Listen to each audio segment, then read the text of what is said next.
I think we're recording. Good morning, Paul. So I've been out for a run and I'm all sweaty and everything. But I was thinking about what to talk about this morning. What was getting me when I was running this morning was I have problems with my back between here and right here. It just wants to bow out like that. Which it does naturally. I mean, if you look at a spine, it has a curve in the neck and then the curve in the back, and so on. But my shoulder blades want to move away, like roll off of that, and it's really work all the time for me to keep my throat back. A chiropractor once told me my neck was too straight back there. I'd have to think about that. But anyway, what I want to show you are a couple of restorative poses that you can do just at the end of the day or after you do a bit of yoga. And then in my next couple of instructions, I'm going to get into some standing poses, because one of the things I was thinking about when I was running this morning was about Jenga. I don't know if you've ever played that game where you stack up all the bricks and everything, and then you start pulling them out. And like the point of yoga, it means union. So bringing all parts of ourself together. And in working on the back and the shoulders, the hips and the legs and the feet are also very important, because if your foundation isn't strong, nothing's going to line up right. Eventually, something's going to fall out of whack. So we'll get into that maybe tomorrow or the next day. But anyway, restorative poses are great, and this one is really good for opening up the back and the neck. So just take a blanket. You can use a blanket or a block. I've got these foam blocks, but you don't have to go and buy all the yoga props. You can improvise with things at home. So I've taken this blanket and I've got it fairly thick, and use a blanket on your shoulders, because you don't want it squishy like a pillow. You want some support there. You want it to keep its height. So you start out just putting the blanket across the mat like this.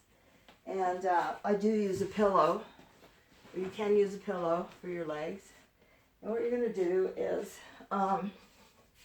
you want the blanket to be, when you lay down, you want the blanket to be right across the tips of your shoulder blades. I remember when we were kids and we used to do this, and we'd see how far out we could wing our shoulder blades. Right there that sticks out, that's the tip of your shoulder blade.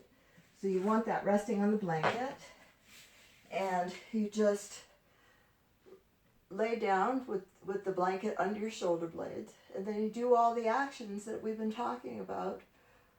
Roll the shoulders down, squeeze them together just a little bit. If it's too much on your neck like this, you can put a towel, fold up a towel, and put it under your head. I'm going to get one so I can show you. Well, I don't have one, so I'm going to use a block. But just, fold up a towel, roll your arms back, squeeze your shoulder blades together, put the block or the towel under your head, and then put your arms out to your side and just rest. Now, what should be on the floor down here is your sacrum, the big flat bone at the bottom of your spine. So you're not rolled on your lower back like this, and you don't have a super big arch in your back, but you keep the natural curve in your back. And then you can, in order to keep that, put a pillow under your knees and just rest like this.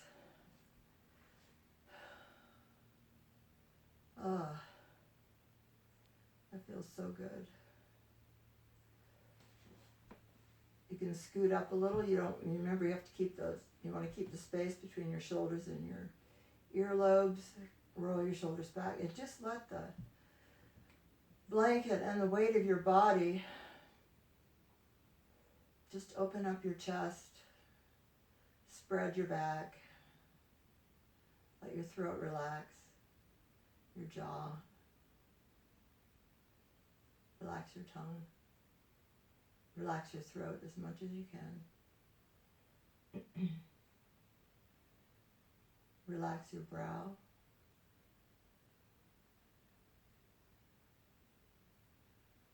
Relax your inner ear.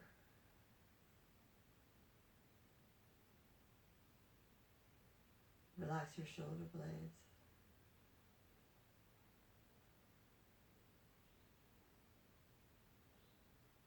Relax your belly.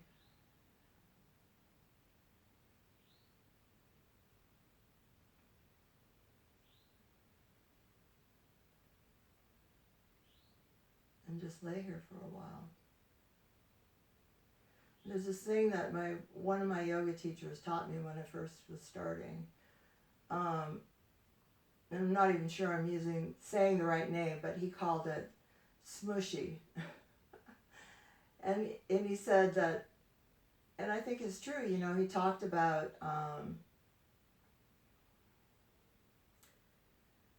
the value of restorative yoga. What are you restoring to? You're restoring your body to its proper alignment. When you're going to get up, just bend your knees and roll to your side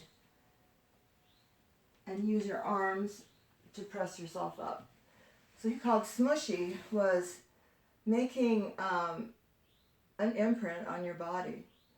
So it's like you have muscle memory called smushy. And he said if you put your body in the shape that it's meant to be in and then relax around it, your body will develop a memory for holding that shape, even when you're not thinking about it, when you're in a relaxed position. So the one other thing I'm going to show you, and I should have showed you this first, actually. Child's pose is one to do after you've been doing down dog and your back and shoulder exercises. Just to stretch out the back. You're doing all this, holding the muscles in and rolling back and everything. And it does feel good to let all that go for a minute. So child's pose is, you start on your hands and knees, and then put your toes together and spread your knees out just a little bit, like farther than your shoulders. And what you're going to do is engage your front body, just not totally tight, but engage all the muscles in your front body. And then you're just going to start sitting back onto your heels. Sitting back onto your heels. You keep the shape, the action in your shoulders, proper alignment. And then you start walking your hands out, keeping your core engaged. You don't just let everything flop down like this, because the point is you want to engage your front body and let your back round out and put your head down to the mat. So there are lots of ways to modify this pose. If your butt can't go back to your knees, that's fine. Just use your blanket again and put it behind you so that you can rest as far down as you can go. If you can go that far, that's great. The other thing you can do is you can take a pillow or something and put it on jam it into your hips like this and put it on your front body like so that your chest can come down on it, and then just don't smother yourself. Rest like so. And breathe. Breathe into your back body. Expand your lungs on the back. And just hold that pose for a few minutes. So there's something else I was going to say about that, but I can't remember what it is right now. So anyway, there are other restorative poses. There are twisting poses. There are lots I can show you, but that's all for today. I hope you have a great day, and I'll see you soon. I hope you're doing well.